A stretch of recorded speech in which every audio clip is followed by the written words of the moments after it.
আসসালামু আলাইকুম। আপুরা ভাইয়ারা কেমন আছেন?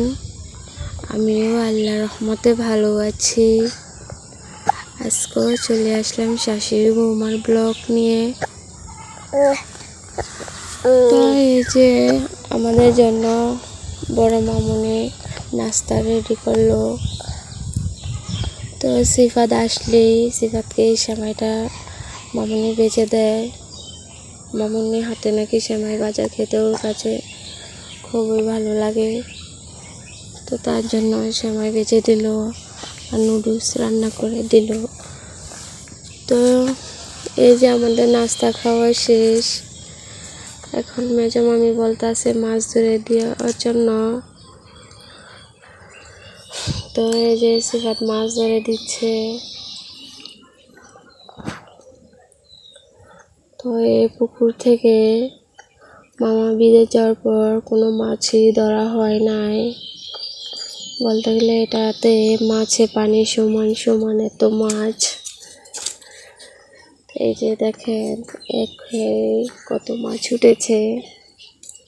ক্যামেরাতে অনেক ছোট ছোট দেখা যাচ্ছে, কিন্তু এমনিতে অনেক বড়। একটা তেলাপিয়া প্রায় হাফ কেজির মতো এরকমও উঠেছে জালে। তো আমাদের যে মাছ ধরা শেষ। মামুনি দুপুরে রান্না করে আমাদেরকে খাবার দিল।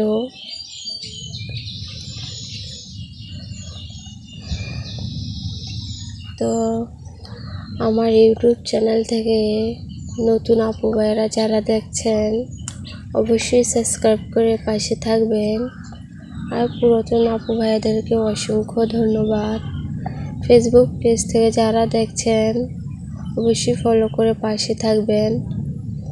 তো এদিকে ওরা পুকুর পাড়ে এসে দেখে কাঁঠাল পেকে গিয়েছে। তো কাঁঠালটা একটু পাখি খেয়ে ফেলছে।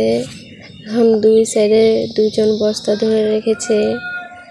এদিকে বস্তা থেকে ছুটে পড়ে পুরা ছড়াই গেছে গাছ পাকা কাঁঠাল।